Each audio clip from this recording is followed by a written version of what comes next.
Hindi ako titigil sa pagbibigay ng tulong sa mga katulad ko na nagkasakit.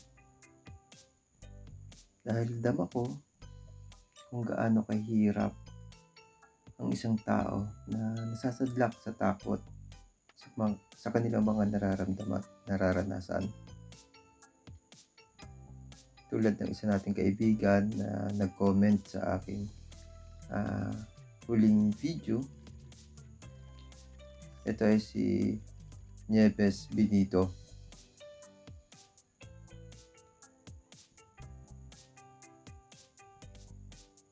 Sa tulad ng mga nararanasan at nararamdaman niya, tunay ngang napakahirap.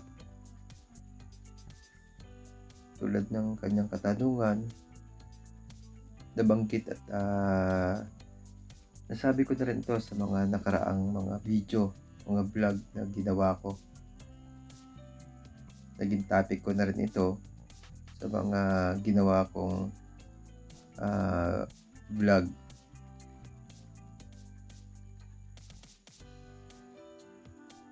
Ang kondisyon na nararanasan ni Nieves Benito,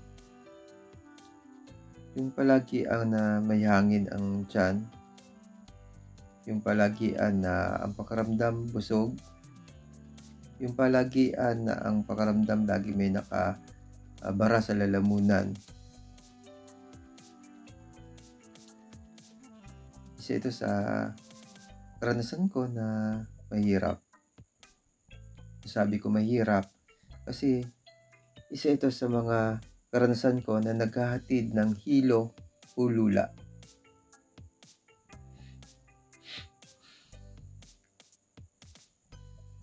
Isa rin ito sa karanasan ko na naghahatid ng matinding takot.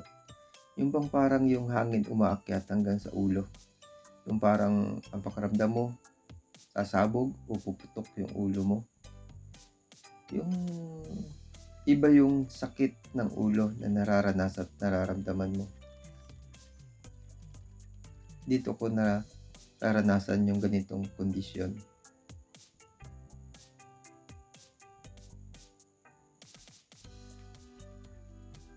At dito ko rin nararanasan yung pagkakaroon ng H. pylori. Ito yung pagkakaroon ng matinding hangin. Yung lahat, halos ng parte ng buong tiyan mo, mararanasan mong sumasakit. Lumilipat-lipat. Dito mo rin mararanasan yung yung mabilis kang parang giniginaw yung katawan mo kahit hindi ka linalamig. Yung pangangatal.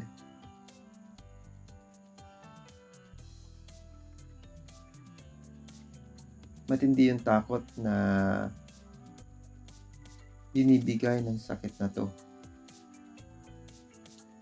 Dito mo rin mararanasan yung pagkakaroon ng matinding anxiety.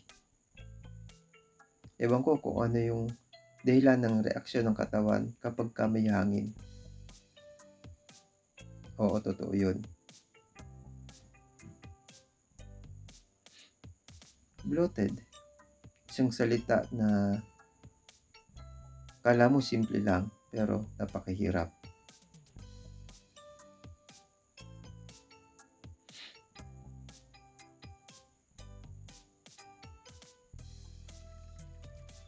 Yung hangin na mararanasan at mararamdaman mo sa tiyan, dito pa rin yung nagsisimula yung acid reflux. Yung pag-akyat ng asido sa lalamunan na kung saan magiging irritation ito sa ating lalamunan. Na parang lagi may kumikiliti, hindi nawawalan ng plema, napupuno yung sinus mo. Dito ko naranasan na magkaroon ng sinus, magkaroon ng vertigo. Naging imbalance yung aking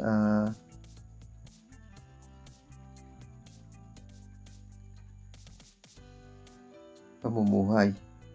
Naging imbalance. Bakit? Kasi dito ko naranasan na yung laging hilo, dito ko naranasan yung double vision, blurred vision. Alam mo yung kinukuwento ko sa vlog ko, yung nagmamaneho ako pero hindi pantay yung takbo ng sasakyan. Kasi imbalance talaga. Naglalakad ako, para akong lasing minsan. Sumusuray. Minsan pa kaliwa, minsan pa kanan. Dahil imbalance din yung hakbang ng mga paa.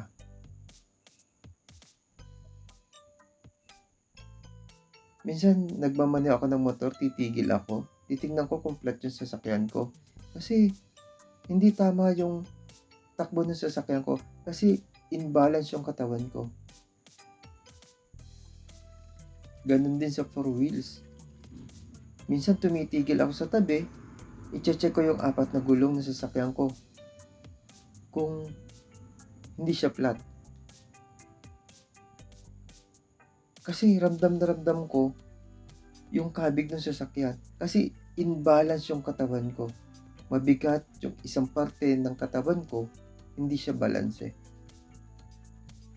Ito ay karanasan ko sa tuwing naghahangin ang aking tiyan. Bukod pa dyan, yung mga sakit na nararamdaman.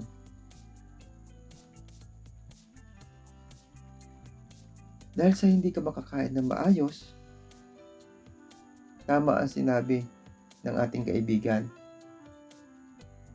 namamayat,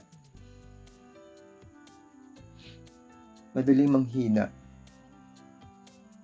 mabilis magkasakit ng iba't ibang uri ng sakit. Tama yung sinabi niya. Humihina yung resistensya. Humihina yung immune system.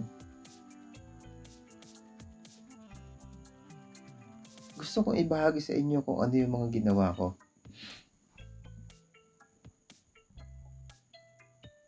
Nakakalito ito. Nakakatakot. Kasi sa daming doktor na pinuntahan ko,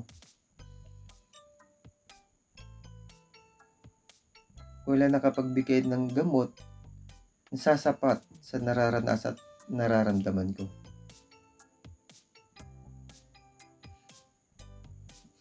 Sabi ko nga ang lahat ng ito, kung paano ako gumaling, isang biyaya ng Panginoon. Aksidente. Hindi ko inaasahan, hindi ko pinag-aralan, kusang dumating. Hindi ako humingi ng tulong, kusa siyang dumating. Kusa ako natuklasan. Siguro, dahil sa hindi ako nagsasawa sa pagtitiwala sa Poong May Kapal. Una sa lahat, huwag kang mawawalan ng pag-asa. Una sa lahat, huwag kang manghihina. Palagi malakas ang loob. Dahil dadating ang araw, giginhawa ka tulad ko. Hindi ito sikreto. Kulang lang tayo sa pangunawa na ang tanging kailangan ng ating katawan para sa malusog at maayos pamumuhay ng magandang kalusugan ay nutrition. Pagkain po, hindi po gamot. Ang gamot po, tutulong lang sa atin. Tutulungan tayo ng gamot para maibsan ang paghihirap natin sa mga sintomas ng GERD, acid reflux, anxiety, at depression. Mahirap yung magigising ka sa gabi, para ka nasisiraan na ng ulo. Tulad ng vlog ko nung nakaraan, magigising ka sa kadiliman, lumuluha ka. Parang lagi ka nakatingin sa orasan, binibilang mo ang bawat minuto sa iyong sa iyong pagkakagising. Imagine, pagdating ng liwanag, mukhang liwayway, biglang mababago yung nararamdaman mo ayon sa nararanasan mo nung kadiliman. Totoo yan. Nararanasan ko yan. Mga kaibigan, mga kapatid, mga idol, kung sakaling umiinom kayo ng gamot, ipagpatuloy nyo lang kasi nakakatulong sa inyo. Naiibsan ang hirap na nararamdaman nyo. Pero, huwag nyong kalimutan na nangyari ang lahat sa ating ito dahil madumi na po ang ating katawan. Linisin po natin. Dahil sa maruming katawan, humina po ang ating resistensya, palakasin po muli natin. Dahil hina ang ating resistensya, ito po ay nakuha natin sa makabagong lifestyle. Nakuha po natin ito sa hindi natin pag-iingat. Nakuha po natin ito sa pagkakaroon ng matinding stress sa buhay. Nakuha po natin ito dahil sa sobrang kapaguran ng ating katawan. Hindi masamang magsaya. Pero, bigyan po natin ng limitasyon. Hindi masama maghanap buhay at maging stress. Bigyan po natin minsan ng pahinga.